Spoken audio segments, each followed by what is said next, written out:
Excellence Magazine. Amis téléspectateurs, bonjour et bienvenue dans Excellence Magazine, spéciale élection 2023. Je l'ai le plaisir de recevoir pour vous sur ces plateaux Jean-David Ngazi, candidat député national dans la circonscription de la Lukunga, à qui je dis bonjour et bienvenue.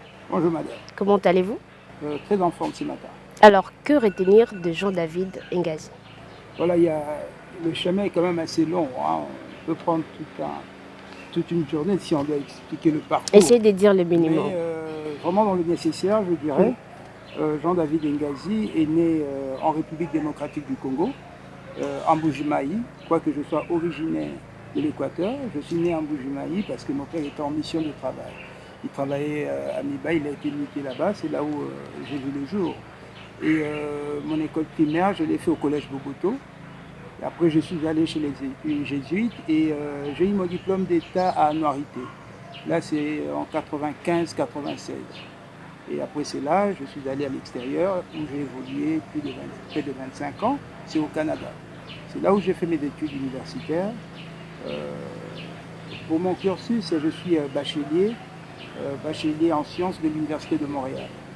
Donc c'est l'équivalent de la licence ici en RDC. Et je suis également diplômé en finance et en gestion d'entreprise de hautes études commerciales. HEC Montréal, affilié à l'Université de Montréal.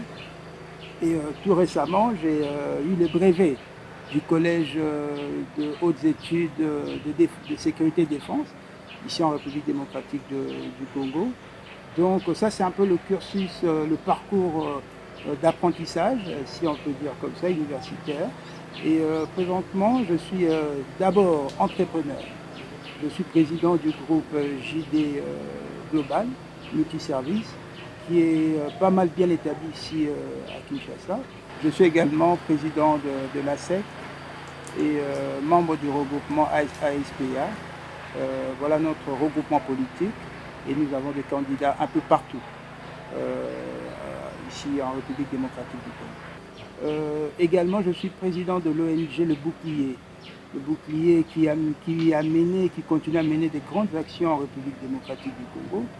Comme récemment, nous avions tenu une action à 500 000 $ de fonds pour les sinistrés des Caléés avec les inondations. Et je suis également administrateur à la Congolaise d'exploitation minière, Cominière. Nous travaillons sur le lithium. Donc, et pour finir, je suis candidat député national à la circonscription de Lukunga. Donc voilà un peu, si je peux brosser un tout petit peu, sans pour autant être long également, le nécessaire comme je l'avais dit. Alors, vous avez dit tantôt que vous êtes candidat député national. Comment justifiez-vous votre candidature? Pourquoi maintenant et pourquoi le choix de Lukunga? Voilà, le choix de Lukunga, tout simplement parce que je connais mieux Lukunga que les autres communes de la capitale. J'ai grandi toute ma jeunesse, je l'ai passé à Lukunga. J'ai habité Gombe, j'ai habité Mbinza Ozone, j'ai habité Mbinza Delvaux, j'ai habité ma campagne, là où j'ai passé beaucoup plus de temps. J'ai de la famille du côté de ma mère qui est à Lingwala, une grande famille. Donc j'ai étudié au collège Boboto à Gombe, qui fait partie de Lukunga. J'ai étudié à Noirité également, qui est à Gombe, qui fait partie de Lukunga. Donc Lukunga m'a vu grandir.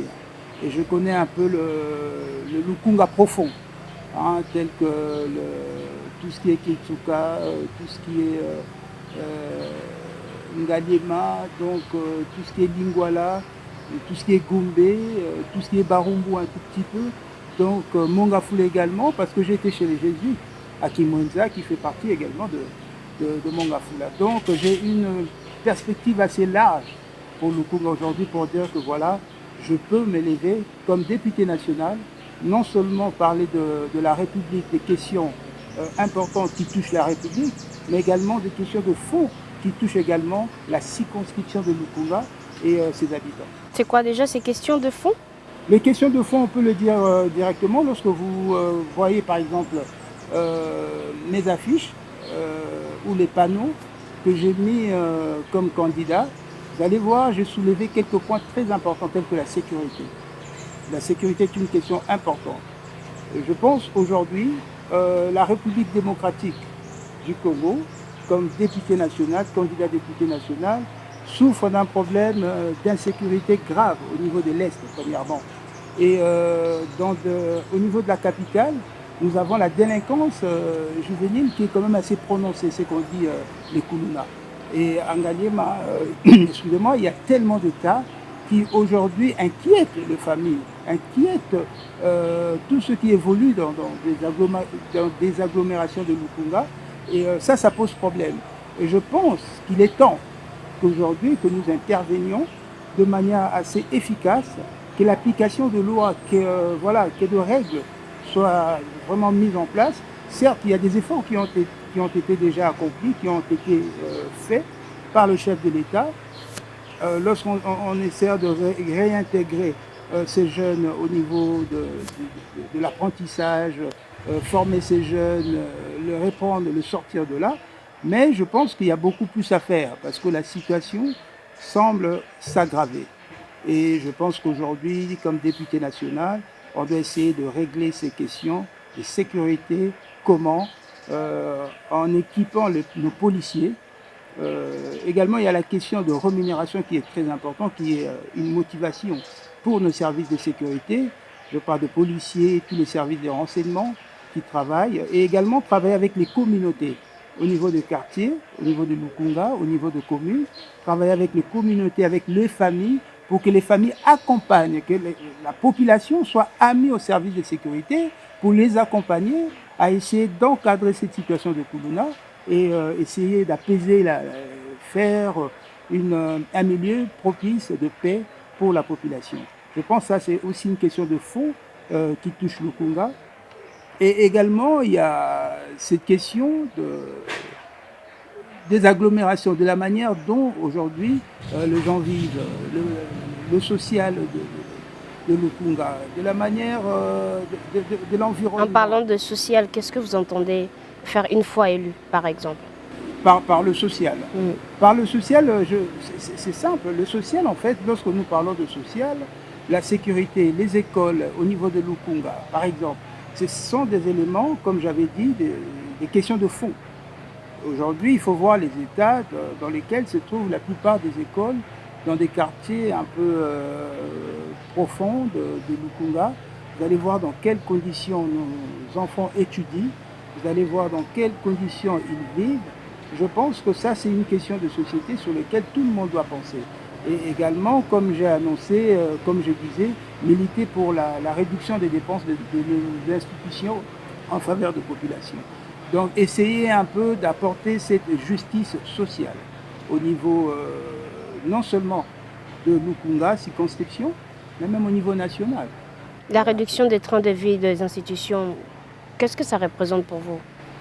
Ça, c'est une question majeure. C'est là même le cœur de la justice sociale.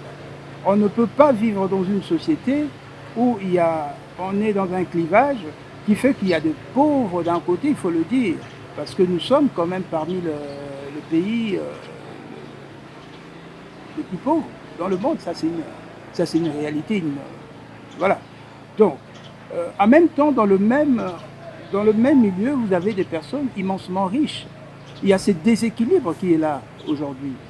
Ce n'est pas moi non plus de vous le dire, il suffit juste de voir un peu lorsque vous êtes dans nos rues, voir les enfants qu'on appelle chégués, des enfants de rue, voir également la question également, comme je disais au niveau du social, l'amélioration des salaires et des conditions de vie des sociétés. Vous souhaiterez par exemple un futur député que vous serez touche combien? Si nous serions combien comme futur Non, que vous touchez combien, vous, en tant que député, futur député? Voilà. Ça également, ça touche, comme je disais, les charges ou les dépenses des institutions, que je trouve quand même assez exorbitant par rapport à la réalité. Je pense que la justice sociale le veut. Je pense que la conscience humaine, comme un être humain, je dois également, lorsque je vis dans une société, essayer de vivre dans un équilibre social qui fait que les autres ne soient pas dérangés. Ça dérange lorsqu'aujourd'hui on a un député qui touche 21 740 $ et vous avez également un enseignant qui touche 417 ou 418 000 francs qui ne fait même pas $200. Et les souhaits seraient que vous fonctionnaires touchiez également. combien, vous, les futurs députés? Voilà, d'un commun accord, je ne peux aujourd'hui décider tout seul, mais si il faudrait que ça soit réduit, on peut le réduire à, je ne sais pas, de 30%, de 40% par exemple, et également faire voir à la population c'est quoi un député. Et je pense que ça, c'est au niveau du civisme. Aujourd'hui, la pauvreté a fait que voilà, les députés d'aujourd'hui justifient sa rémunération, son salaire, par le fait d'aider la population, par le fait de donner du soutien aux populations qui connaissent des situations difficiles. Mais en réalité, il faudrait sortir cette pensée, cette façon de voir les choses, que ce n'est pas le travail d'un député. Il faudrait qu'il y ait le civisme qui soit renforcé également, et pour faire voir à la population que voilà, il est là pour porter votre voix au niveau du Parlement, au niveau de la République, pour que voilà, qu'il y ait des retombées à caractère social, sécuritaire, politique sur la population, telles que la justice sociale, la protection de personnes dans une société. Donc moi, même si on le réduit de 20, 30, 40% pour commencer, parce que je sais que ça va Même 50%, ça ne vous dérangerait pas? Non, ça ne me dérangerait pas, parce que si je peux vivre convenablement, décemment, cela ne me dérangerait moins. Là. Dans d'autres termes, vous n'y allez pas pour l'argent. Voilà, je ne veux pas pour l'argent. Il y a une conviction. Il y a une conviction. Je n'entends pas être député pour peut-être avoir un coca ou pour avoir. Et vous entendez être député pour voilà. Pourquoi? Je suis député parce que je veux être le porteur de voix de cette population meurtrie, appauvrie, qui traverse des moments très difficiles, de nos fonctionnaires, de nos services de sécurité, de la République démocratique, de la souveraineté nationale, des questions sécuritaires telles qu'à l'est de la République démocratique du Congo. Moi, j'ai fait le Bukavu. À l'introduction, je l'ai dit ici, j'étais à Bukavu pour les sinistrés des inondations qu'il y a eu et qui a fait beaucoup de morts. Et nous avions apporté une aide à 4500 personnes, individus. J'avoue que lorsque vous arrivez là sur place, vous voyez que nous sommes dans un autre monde, dans un autre, disons, comment dirais-je, dans une autre réalité qui est loin de ce que nous vivons ici. Alors je pense qu'il est important que ça soit non seulement les seules questions sur lesquelles on doit penser, mais ça doit faire également des questions prioritaires, la question de sécurité. Et cette question, à l'Est, comme à la capitale, et surtout avec cette délinquance qui commence à prendre de l'envergure et qui commence à faire mal. Il n'y a pas que cela, il y a également je sais qu'aujourd'hui, il y a des motards qui vont peut-être me regarder. Je pense qu'on doit réguler également cette situation. De quelle manière? Voilà, qu'on appelle le Wewa. Je pense que cela commence à poser un sérieux problème. Non seulement un problème de circulation routière, mais également un problème comment dirais-je, un problème de santé publique. Pourquoi santé publique? Aujourd'hui, vous avez des personnes fracturées, avec des handicaps, des personnes qui sont devenues, qui ont des blessures graves, des personnes pas à cause de Wewa. Pourquoi? Parce que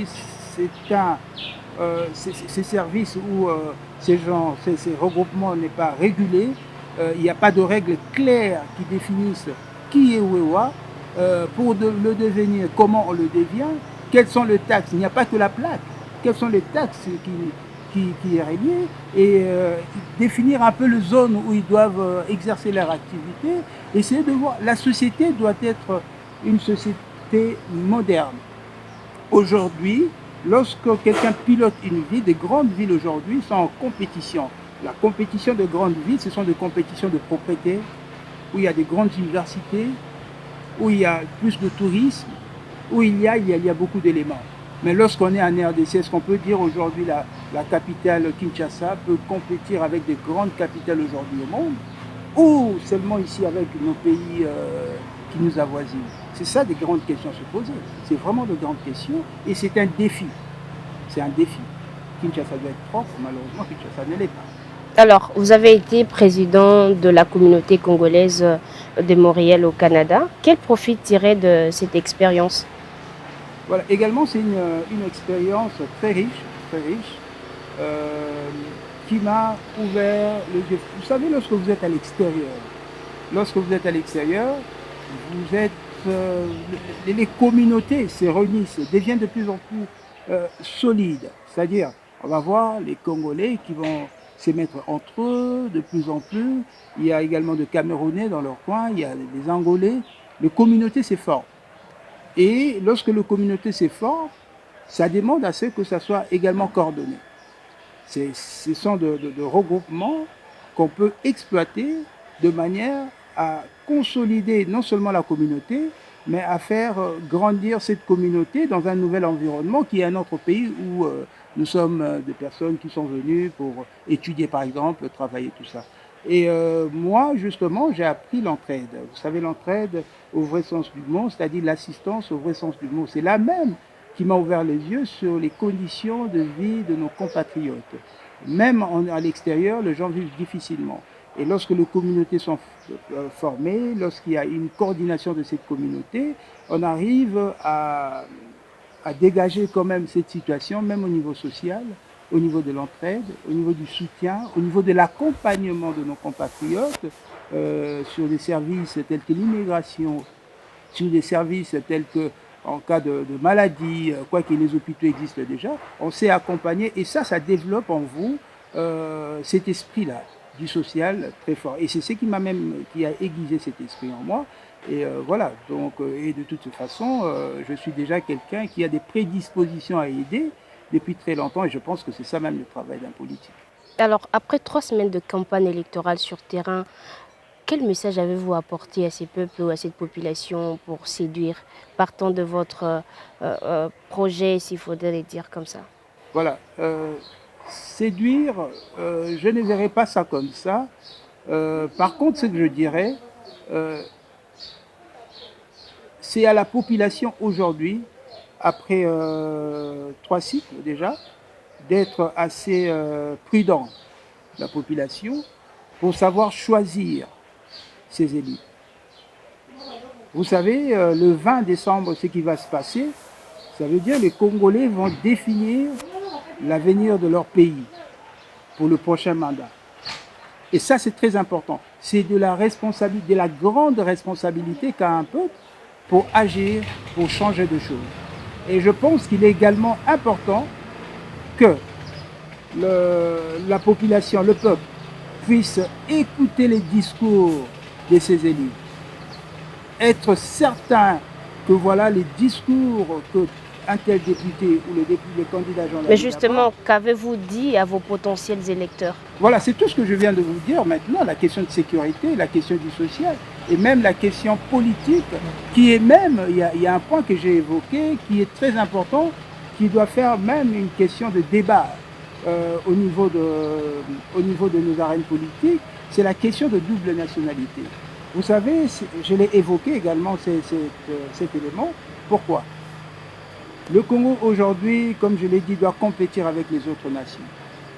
Lorsque vous êtes à l'extérieur, vous avez des Congolais qui sont des experts dans beaucoup de domaines, dans des secteurs clés, tels que l'aviation, la médecine. Vous avez des Congolais qui sont partout. Mais sauf que la plupart de ces Congolais ont des nationalités des pays où ils vivent. Néanmoins, cela n'enlève pas la congolité, cette nationalité, ce patriotisme dans leur sang. Et ces gens sont prêts à retourner dans ce pays sans condition, travailler, mettre en œuvre toutes les capacités, toutes les expertises. D'où vous proposez? Et moi, je propose aujourd'hui que voilà, même notre constitution reconnaisse la double nationalité qui est une richesse à la place de penser que voilà, on doit être seulement congolais pour faire pour exercer, faire un travail aux Congolais et traiter des Congolais qui sont à l'extérieur, qui ont acquis d'autres nationalités comme des étrangers. Ça, c'est une grande erreur. Cependant, ça doit être même encadré, ces questions-là, parce que nous savons que nous sommes en conflit avec le Rwanda, avec certains pays frontaliers. Peut-être qu'il y aura, on va essayer de mettre un peu, voilà, pour ces pays-là, on va d'abord attendre, mais néanmoins pour tous les Congolais qui sont à l'extérieur, ils doivent jouir et bénéficier de tous les privilèges, de tous les avantages et les mettre à profit. de leur pays. Alors, Voilà. selon vous, les électeurs devaient se baser sur quels critères pour élire vous, les futurs députés nationaux ou provinciaux? Voilà, d'abord, il y a les bilans. Il y a les bilans. Vous avez vu tel que le, le Parlement passé, le mandat passé, les députés passés, la législative passée s'est déroulée.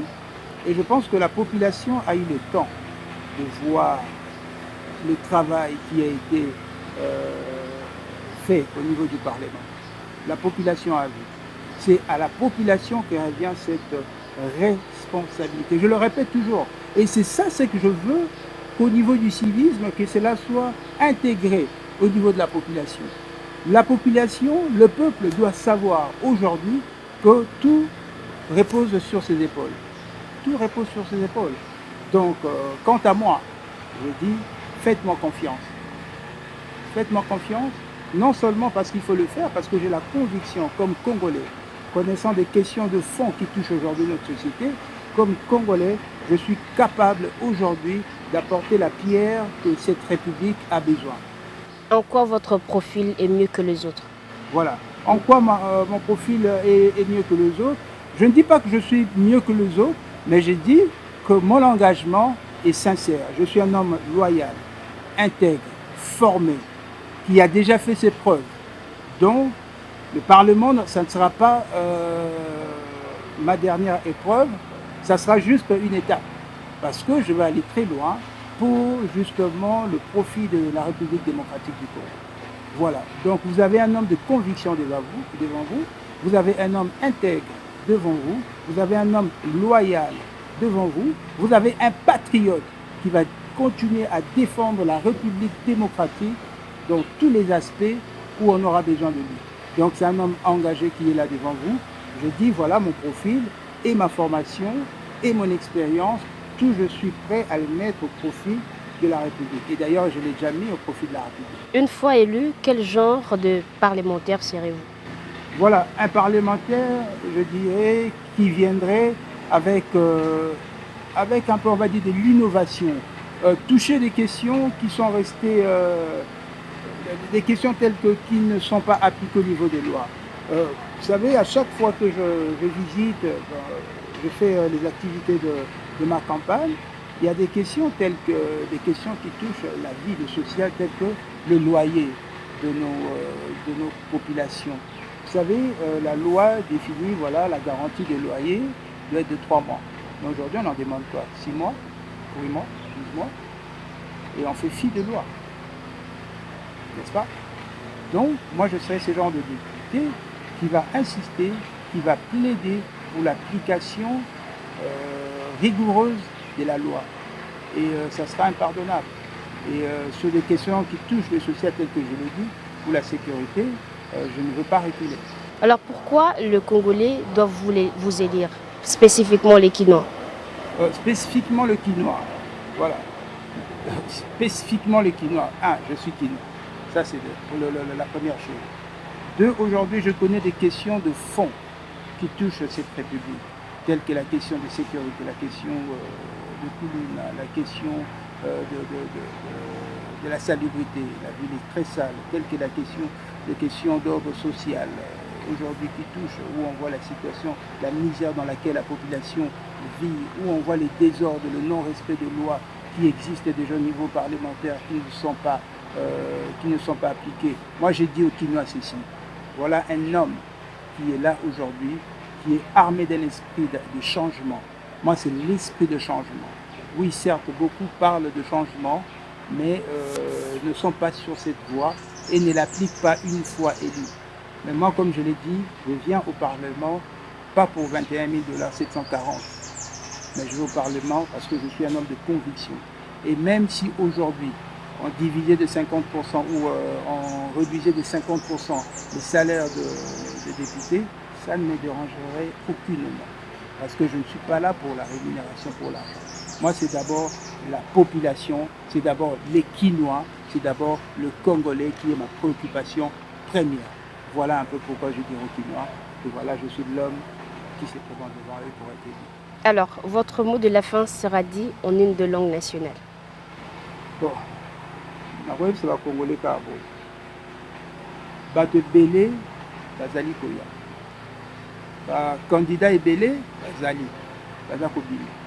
Mais il est important que toyoka moko na moko na ndenge esengeli, tomoni ndenge bagere mboka, tomoni ndenge badepute base comporte, tomoni préoccupation motivation oyo eza nsima ya kozala député na kati ya Kinshasa. Navandi na libanda pendant longtemps, au moins 25 ans. Motivation ya député ezalaka mosolo te, motivation ya député ezalaka mbongo te, motivation ya député ezalaka conviction azali na yango molimo elati ye mpona achanger condition ya esika azali kovanda, yango nde motivation. Tobebisi motivation wana na kati ya Congo lelo. Il suffit otambola kaka na Congo mona bafoto eza combien, baaffiche eza combien, eloko mosusu akosala eza te. Il n'y a pas d'entrepreneur, il n'y a pas de chef d'entreprise. Moi, je suis chef d'entreprise. Je vis de mon entreprise. Je suis également administrateur ailleurs. Je travaille déjà. Donc, ma motivation première est Zambongote. Donc, tokeba, na tango ya kopona, toyeba nani tozali kopona. Toyoka malamu. Toko voter, te pona yo pesa biso elamba, po le pesi biso 5 000 francs. Te toko voter. Toyoka discours ya député. Totala ba o basalaki, basali nini. Ba o bazali koya, bazali ko proposer nini. Ngai na ba proposition sika. Voilà pourquoi la sololi na olivo. Voilà ce que je pourrais dire comme question dans la souka comme Voilà, merci d'avoir répondu à notre invitation. Voilà, c'est moi qui vous remercie, madame. Merci. Merci. Ce numéro de votre émission est terminé. Grand merci à vous de l'avoir suivi. On se retrouve prochainement avec un nouvel invité. Au revoir.